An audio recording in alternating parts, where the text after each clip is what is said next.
Hello and welcome to our keynote. I'm very, very glad that so many people want to hear at lunchtime something about sustainability and marketing. So very, very happy to see you.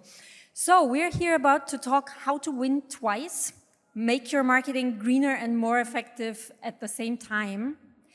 And we'll start with the main takeout from this presentation. So basically, if there's one thing that we want you to remember, it will come first in the presentation because we don't know how much your attention span will last.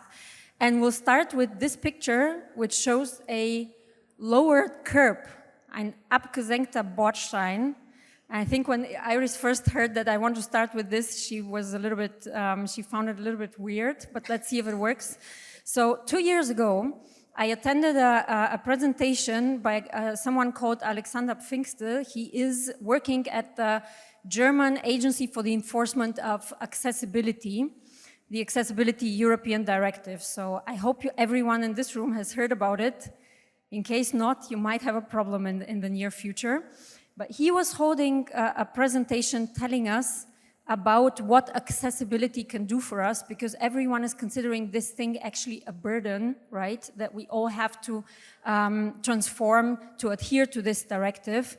But what he said back then resonated a lot with me. He said basically that everything that is being made for disabled people will only profit everyone else. And that was a very, very powerful sentence. If we look at this example, the lowered curb, it is made for disabled people originally. But who profits from it? Everyone in our society. So basically the most common use case is basically, you know, parents with their cards. And so when we started our work on greener media and sustainability in marketing, we actually tried to adhere to exactly this logic. How about if we can prove that everything that makes your marketing greener will also make it more efficient? And this is what we are here to show you. This sentence is true, and this is what we want you to take out from this presentation. And we'll talk briefly about why we are qualified to talk about this. So I'm Iskra and I work at Kleinanzeigen. I've been there for quite a while now. Who has the Kleinanzeigen app on their phone? Here, raise a hand, please. Okay, cool. Then I won't be telling you a lot more about Kleinanzeigen, just maybe this. We have more than 700 million visits per month, and they are done by 35 million people. So whatever we tell you now will be backed by a lot of data that we have. And I'm Iris. I'm the CSO of EssenceMediacom. And we closely work together with Kleinanzeigen. We accompanied their rebranding last year and also are consulting them how to reach their audiences most efficiently, but also with the aim of making a difference in sustainability. Okay, and why do we need to talk about this and why do we need to act? Because the digital infrastructure actually is responsible for 4% of greenhouse gas emissions. That's quite a lot, and to be honest, marketing is a huge chunk of that. So we'd better actually do our contribution to reduce the emissions, right? And we are here to give you some very, very simple things that you can apply immediately hereafter. So 6 simple steps. We start with a couple of easier to digest stuff, and it's going to get geekier with time. So let's start. First of all, optimize for attention. Now, obviously, this is a no-brainer in marketing, but here is how it works, or how it worked for us. So as Iris already mentioned, a couple of years ago, we used to be called something different, and that was our green back then. I need to check how it's coming across. It's actually coming across quite nicely, but if you had a look at our old app, for example, it was quite a neutral color. So it was designed to be very kind of low-key, not something to remember, not something very distinct. And so we took our opportunity of rebranding to actually design something completely new, and we went here. Let me see how that works here. It's pretty, it's okay. So that's our new color. It's more shiny, it's more distinct, it's something to remember, and if you tell that to our product and tech colleagues, they will tell you, this is horrible. Because if you distribute it a lot on your, in your digital product, it will make dwell time go down, because it's a color that is not very pleasing for the eyes. And so we agreed, okay, you know, we hear you. We will add a contrast color to that, and we will add also service colors to that, and all of this will make a palette that is easy, that is very nicely remembered and sticks out. And we will distribute it in proper portions in our digital product, right? So that was our old app. And this is what it became. As you can see, it's much more e-commerce-like. It's basically, our brand is actually represented a lot less now, by a lot less elements, and it disturbs basically the user experience of our users much less, because it's very drilled down, but it's very distinct. So it's the colors, it's our custom font and everything that make it very Kleinanzeigen-like. So you can always recognize when you see screenshots of the app all over the place on the internet. And what's also nice is basically we introduced a dark mode with our rebranding. And there, of course, this distinct color helps you a lot, because it can be very well seen in a dark mode setting. So this is what you want to have in product, a dialed down brand element set, but very strong in expressing your brand. And what it also does is it makes our brand shine really well. So our color, it enables us now to actually do digital out of home, so out of home in winter, which I would never have dreamed of before, because normally your posters would just not be seen in the dark. But now basically we shine bright and can be seen by everyone. So what that means is basically we can distribute our messaging and marketing out there much more, much faster, because we grab a lot of attention. And of course there are some elements to that that you have to adhere to in moving images. So that's, for example, if you're in video, you have to nowadays adhere to the first three seconds. If you don't have an attention grabber there, basically you will get scrolled over. Here's one example. Do I need to press more and more? Yeah. Na, immer noch nichts gefunden? Check doch mal Kleinanzeigen. Da findest du Wohnungen, die es woanders nicht gibt. Entdecke jetzt das größte private Angebot an Wohnungen und Häusern. Kleinanzeigen, große Wirkung.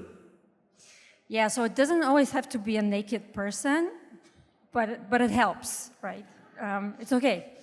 And another thing is basically optimize for fast impact. So you just saw a 15-second spot.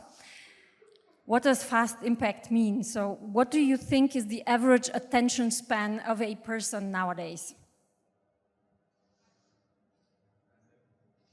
Sorry? You say 10 3 seconds. 10 seconds? 10 seconds, okay. 10 seconds is actually quite, is a bit too much. So it's 8 seconds, and it's down from 12, which was 5 years ago. So we are, yeah, it's becoming a bit dangerous, but it was already good. It was already good. And with 8 seconds, by the way, we are lower than a goldfish. A goldfish is said to have an attention span of 9 seconds. And I read somewhere that this is actually not true, because a goldfish apparently has very, very extensive mental ability, so that it's probably higher, right? Unfortunately, you're not optimizing for goldfish, but you have to sell for people. Now that's a problem, right? So you need to be very fast in delivering the information that you want them to get. And what happens if you do not do that? 2 out of 3. So this is describing the number of campaigns on YouTube, right, that do not show a significant uplift on the KPIs you want to move. And this is for various reasons, of course. Sometimes your creative is just bad, But to be honest, forcing someone to watch a 20-second or an even longer creative before they want to see what they actually wanted to see is not a good idea.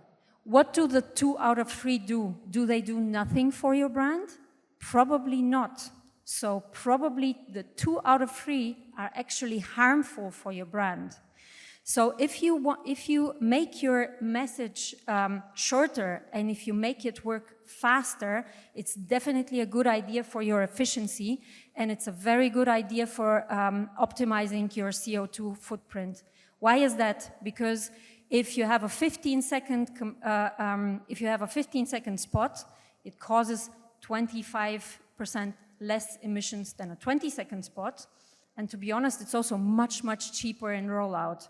So it's 20% cheaper if you buy a TV flight to have a 15% spot, because they are calculated by the minute, by the second.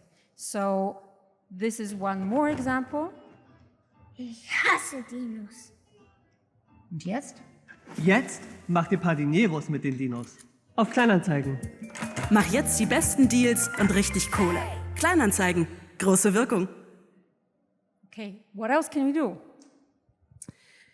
Yeah, since many years we are already calculating our carbon emissions in terms of channels for Kleinanzeigen. And we started at a very early stage by having general benchmarks, but then over time are using more and more data and more information and benchmarks to really evaluate what we could do to optimize for low emission channels. So here you see in the ecosystem of Kleinanzeigen how many channels we have that have like a low carbon footprint but also very high carbon footprints. For Kleinanzeigen we have a younger target audience, so we cannot skip every channel that is producing emissions due to the younger audiences. But still, we were using our carbon calculator, that's a proprietary tool of EssenceMediacom, which is fueled year by year and month by month with more and more data to calculate the emissions from really production to actually the delivery of the ad. And that considers circulations, publishers, channels, but also ad formats, and creates those emission benchmarks. So for Kleinanzeigen, we had to make choices, and you can trust me, it wasn't an easy choice, especially for Iskra. She's a brand woman, and to make choices to switch budgets from channels that have very high emissions into lower emission channels, like for example cinema. Yeah, so we rebranded to Kleinanzeigen 1 year ago, and we rebranded with a campaign that was actually based on a movie trailer mechanic, right? And so it would have been a very, very logical thing for us to do, to go into cinema flights. But this was something that was just out of question for us because of the high emissions that cinema actually produces. Broke my heart, but we weren't there. And actually, cinema is also a very, very cost-intense channel. So actually, we drove cost efficiency by this decision as well.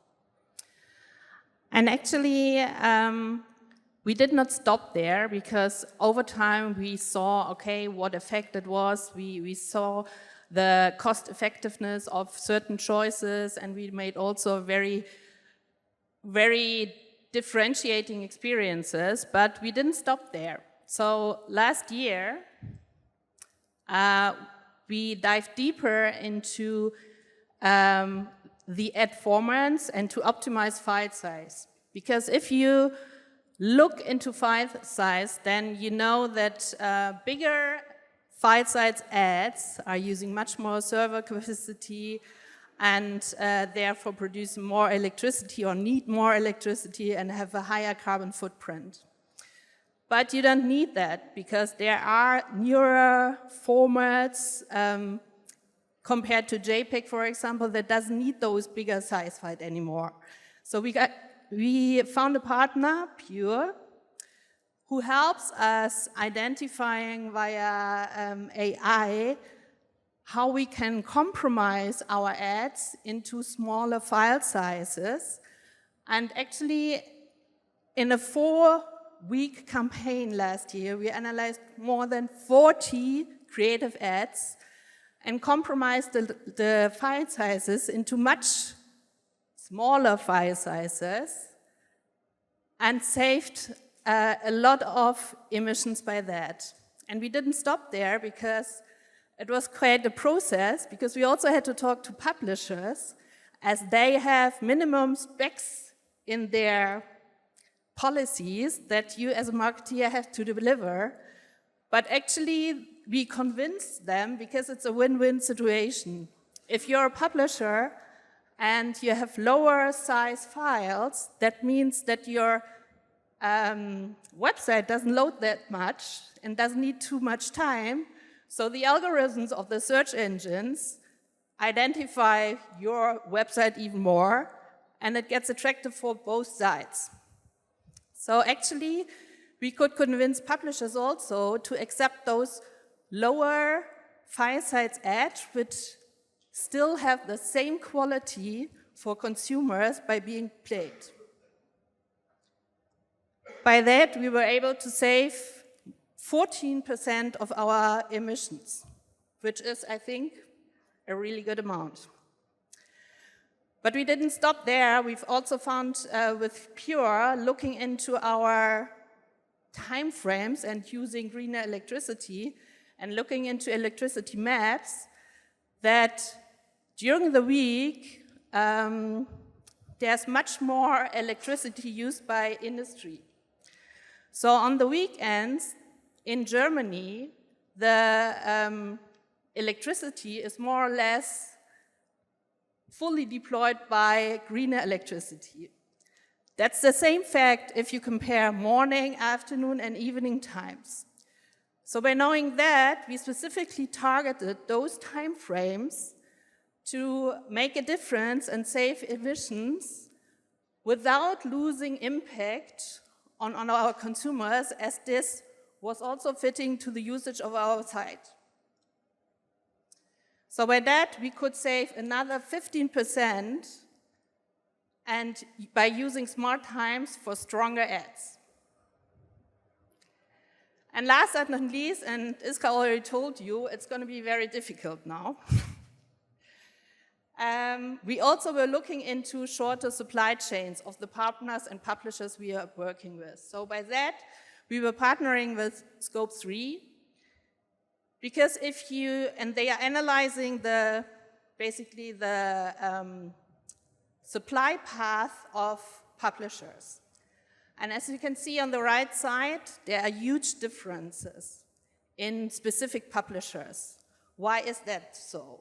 Because there are certain publishers or websites that are cooperating with network partners and intermediate network partners, and again, intermediate network partners that are offering specific targetings, measurements, whatever. By doing that, there are much more partners involved on the site, much more electricity that's needed for servers, much more longer supply paths for the delivery of your ad. So what we did, we identified partners that have shorter supply paths and optimized our bidding strategy and our CTV approaches based on publishers that had shorter supply paths, and by that could save another 3% of emissions. And that's not the only part, because if you are concentrating on that, you are also eliminating fraud and made-for-advertising sites, and you're focusing more on real consumers and real people that are sitting behind the screens and watching your ad.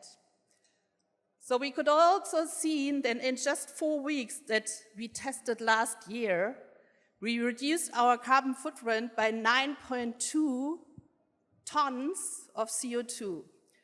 And maybe that doesn't tell you something, I agree. But that's the amount of CO2 that a regular citizen in Germany is using in a year. And I think that's quite a lot for a 4-week campaign. And at the same time, we reached all-time high brand scores. So even for the brand and what we wanted to achieve in terms of communication goals, we achieved higher impact than ever before. All right, so to sum up, these are your 6 steps that you can take away with you. So optimize for attention, look into what brand elements and marketing elements you can optimize for maximum impact in a very short time. Then again, optimize for fast impact. Make short creatives. People do not want to watch advertising. Like no one wants that. Optimize for low emission channels. So that is really in a smart channel selection. Low emission channels tend to also be cheaper channels as in CPM terms. Optimize file sizes. So that's a real no-brainer. So smaller creatives will actually load faster. It will be good for your creatives to be delivered faster, but it will also help publishers to have a better performance of their sites and being ranked higher by search engines. Optimize for greener electricity, because when there is more greener electricity in the mix, people are not working. The industry is not taking it away. When people are not working, they will have more time for your ads. And optimize for shorter supply chains. So the shorter the supply chains, the lower the probability of ad fraud. So the higher the probability that your marketing will reach real people and not bots. And all of these have a tremendous impact on lowering your CO2 emissions. And as we said, all of these will have a very, very good impact on the efficiency and effectiveness of your marketing. And there's one more thing. This is the exception to the rule.